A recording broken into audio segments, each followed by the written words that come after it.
Iglesia en el siglo XIX, tercera parte. Ya se mencionó en los dos capítulos anteriores que pues el Papa de aquel tiempo es Pío IX. También se dijo que él proclamó el Concilio Vaticano I. Y en ese concilio él, proclamó el dogma de la infalibilidad. Él convocó ese concilio. Pues el 8 de diciembre de 1869, festividad de la Inmaculada Concepción, nada más y nada menos, pues declara inaugurado el concilio ecuménico. No había habido otro concilio ecuménico, concilio universal, desde Trento, 1500, en el siglo XVI, mitad del siglo XVI. Pues este concilio se reunió a lo largo de 11 meses, en 3 sesiones, y aprobó únicamente 2 constituciones, una sobre la fe católica y una sobre la Iglesia de Cristo. El concilio se vio interrumpido por la invasión del ejército italiano en Roma, de manera que la Constitución de la Fe hablaba sobre la prueba de la existencia de Dios y la revelación, o sea, la fe, el papel de la fe en la razón.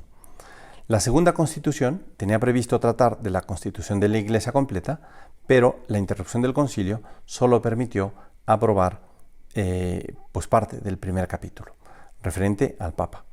Y el resto quedaría para el Concilio Vaticano II, que tiene lugar más adelante. De ese ya hablaremos en otra sesión. Pues la cuestión principal del concilio aprobada fue la infalibilidad del Papa. Los obispos debatieron la cuestión intensamente y en junio de 1870 se adoptó finalmente el título del decreto sobre el magisterio infalible del Romano Pontífice. Es decir, que el Papa no es infalible, sino en las enseñanzas de ciertos puntos. Voy a leer lo que se lee en las actas del concilio. Enseñamos y definimos como dogma divinamente revelado que el Romano Pontífice, cuando habla ex cátedra, esto es, cuando en el ejercicio de su oficio de pastor y maestro de todos los cristianos, en virtud de una suprema autoridad apostólica, define una doctrina de fe o costumbres como debe de ser sostenida por toda la Iglesia. Posee, por la asistencia divina que le fue prometida en el bienaventurado Pedro, aquella infalibilidad de la que el divino Redentor quiso que gozara su Iglesia en la definición de la doctrina de fe y costumbres. Por esto, dichas definiciones del Romano Pontífice son en sí mismas, y no por el consentimiento de la Iglesia, irreformables. Es decir, no por votación, no porque se decida por democracia, no por el consentimiento de la Iglesia, irreformables. O sea, es que aquí los cristianos, los católicos de tal país no están de acuerdo. Aunque no estén de acuerdo. O sea, aquí es no solo, insisto, el Papa mismo, sino la autoridad de que está revestido, es decir, la asistencia que tiene por parte de Dios mismo, ¿no? Esta definición que aprobó el Papa define también los parámetros específicos de las enseñanzas infalibles del Papa. Ya las dije, pero las repito. Sin las condiciones necesarias, las encíclicas, cartas, homilías clarifican el magisterio ordinario del Papa. Es decir, cuando sale una encíclica, una carta apostólica, una exhortación apostólica, etc., aquello no es magisterio ex cátedra. Aquellas son ideas, opiniones del Papa de por dónde debe ir la Iglesia, etcétera, etcétera, ¿no? Por ejemplo, Juan Pablo II habló del año 2000, el Papa Benedicto habló mucho de la Sagrada Escritura, este Papa está hablando de la pobreza, de cuidar, cuestiones económicas, de que todo es parte de la doctrina social de la Iglesia, ¿no? Pero todo eso no son definiciones pontificias. Todo eso es magisterio ordinario. Esos escritos ¿no? Las encíclicas, las cartas apostólicas, las exhortaciones apostólicas, los motus propios, etc., gozan de la autoridad del Papa, ¿verdad? Pero no se deben de considerar enseñanzas infalibles porque de suyo no lo son. El renacer del catolicismo en Inglaterra. ¿Se acuerdan cómo hablamos de Enrique VIII, que con el acta de supremacía pues rompe con Roma, se queda él como jefe de la iglesia en Inglaterra y ahí todo el mundo le tiene que jurar pleitesía porque si no acaba con ellos? Es la época de Santo Tomás Moro, por ejemplo, ya hablamos de él. Pues el catolicismo, a la vuelta de unos siglos, empieza a renacer una vez más, a pesar de los prejuicios, del desprecio de los no católicos y lo que podría llamarse superstición contra la fe. En 1780, por ejemplo, para hacernos una idea, quedaban unos 60.000 católicos. En 1829, o sea, 49 años después, el Parlamento aprobaba el Acta de Emancipación de los Católicos gracias en parte a una campaña de agitación del irlandés O'Connell. En 1840 había ya en Inglaterra unos 500.000 católicos, en su mayoría irlandeses. Y 10 años más tarde, tras la Gran Hambre de Irlanda, cuando emigraron miles de irlandeses, eran más de 1 millón de católicos en Inglaterra.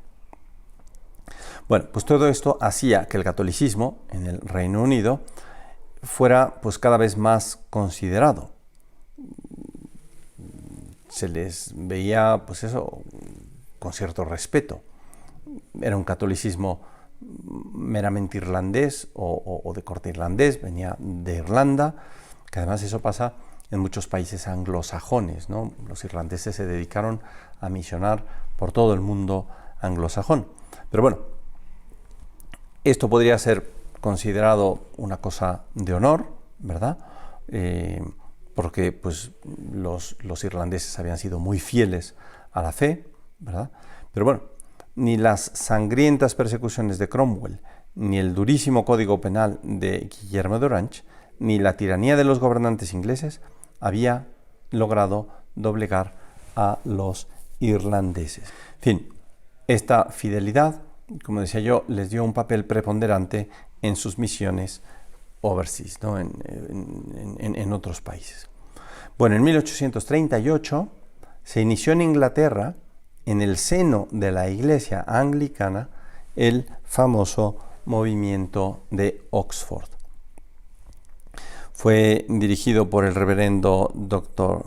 Pusey, o P-U-S-E-Y, Pusey, quién sabe, luego no es tan fácil pronunciar nombres en inglés, y seguido por John Henry Newman, que buscaban un acercamiento a la Iglesia católica con vistas a una posible unión. Concretamente, Newman estudió mucho a los padres de la Iglesia y todo lo que decían los padres de la Iglesia lo convencía mucho, de manera que su pensamiento, más que ser anglicano, empezaba a ser católico.